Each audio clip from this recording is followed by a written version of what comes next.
আজ 11ই মে 2025, শনিবার, সপ্তাহ শেষ। কেমন আছেন আপনারা? আমি এসেছি আজ আবার আপনাদের কাছে একটা নতুন আবিষ্কারের উপলব্ধি ভাগ করে নিতে। জীবনের আবিষ্কার। আমি এগুলোকে বলি জীবনের আবিষ্কার। আবিষ্কার কেন? আবিষ্কার কোনো উদ্ভাবন নয়। আবিষ্কার ছিল, কিন্তু আপনার দৃষ্টির আড়ালে, আপনার চেতনার বাইরে।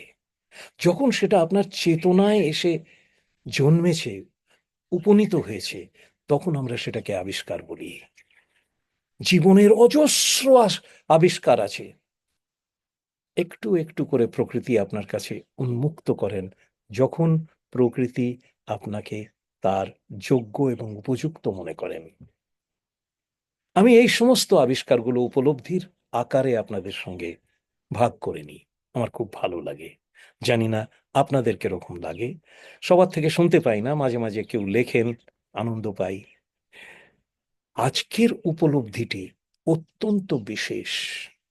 দেখুন, নিঃসঙ্গতা আর একাকিত্ব, এই দুটো শব্দ নিয়ে আপনি গভীরভাবে ভাবুন।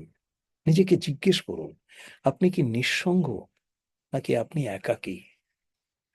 নিঃসঙ্গতাটা হচ্ছে একটা নির্ভরতা। নির্ভরতাটা খারাপ নয়, কিন্তু নির্ভরতাটা যদি আপনার জীবনে বাধ্যতা হয়ে যায়, তখন সেটা একটা মায়ার বদ্ধতা হয়ে যায়। আপনার জীবনে অনেক রকম অ্যাটাচমেন্ট নিয়ে আসে, অনেক রকম অব্লিগেশন নিয়ে আসে, যেগুলো থেকে আপনি বেরোতে পারেন না। আপনি হাঁসফাঁস করেন, তখন মনে হয় একটু একা থাকতে পারলে ভালো হতো। ওইটা হচ্ছে একাকিত্ব। নিঃসঙ্গতা থেকে নিঃসঙ্গতা থেকে পালিয়ে আসাটা একাকিত্ব নয়, আবিষ্কার করাটা, যে হ্যাঁ, এই একাকিত্বর একটা জায়গা আছে জীবনে, একটা পরিসর আছে, একটা দুনিয়া আছে। আমি একাকিত্বের দুনিয়ায় বাস করি। সেই জন্যে আমার জীবনের এই যে ঊর্জা, এই যে এনার্জি, এই শক্তি খুব কমই ক্ষয় হয়। হয় না যে তা নয়, কিন্তু অত্যন্ত কম ক্ষয় হয়। আমি দেখি আমার অনেক 25 থেকে 30 বছরের বন্ধুদের যত এনার্জি, তার থেকেও অনেক বেশি এনার্জি আমার 73 বছর বয়সে। এ নিয়ে আমার কোনো গর্ব বা অহংকার নেই, কৃতজ্ঞতা আছে। কেননা এটা প্রকৃতির আশীর্বাদ। আর আমি আজকে আপনাকে বলবো, এই একাকিত্বের সব থেকে বড় আশীর্বাদ কি? নিঃসঙ্গতার ভেতরে যেটা নেই। নিঃসঙ্গতার ভেতরে বেদনা আছে, যন্ত্রণা আছে, পাগলামি আছে, আকুলতা আছে, ছটফটানি আছে, অস্থিরতা আছে। কিন্তু একাকিত্বের ভেতরে শান্তি আছে, সৌম্যতা আছে, স্থৈর্য আছে, ধ্যান আছে, মনন আছে, আর আছে সৃজনশীলতা। একাকিত্বের সব থেকে বড় গিফট, সব থেকে বড় উপহার হলো সৃজনশীলতা। এই একাকিত্বের জীবনে যখন সৃজনশীলতার বন্ধুটার আগমন হয়, সেই বন্ধুটা আর কিন্তু কোনোদিন হারিয়ে যায় না। এই যেমন ধরুন, আমি তো শান্তিনিকেতনে বসে কথা বলছি, রবিপক্ষ চলছে। বাঙালিরা অত্যন্ত শ্রদ্ধার সঙ্গে রবীন্দ্রনাথের জন্মের 15 দিনকে রবিপক্ষ বলে আম, উল্লেখ করেন। এই রবিপক্ষের ভেতরে রবীন্দ্রনাথকে স্মরণ করে দেখুন, এমন একটি মানুষ যার জীবনে বেদনার কোনো শেষ ছিল না। আপনি যদি নিঃসঙ্গতা বলেন, আপনি নিঃসঙ্গ হতে পারতেন, নিঃসঙ্গ ফিল করতে পারতেন, অনুভব করতে পারতেন। কিন্তু ছোট ছেলে যখন মারা গেল, সেই রাত্রিরে উনি লিখলেন, যে রাতে মোর দুয়ারগুলি ভাঙলো ঝড়ে। সৃজনশীলতা।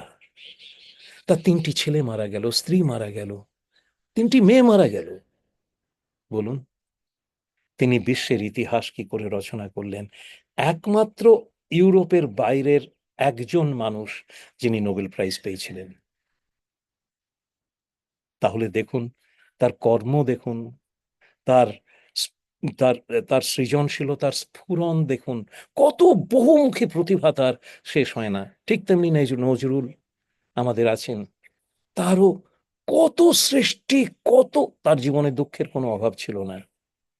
কিন্তু তিনি কি সম্মান পেলেন, কি শ্রদ্ধা পেলেন, কি পূর্ণতা পেলেন জীবনে? কেন বলুন তো? একাকিত্ব। কাজেই একাকিত্ব যন্ত্রণা নয়, একাকিত্ব হলো আশীর্বাদ। একাকিত্বের সব থেকে বড় বন্ধু হলো সৃজনশীলতা।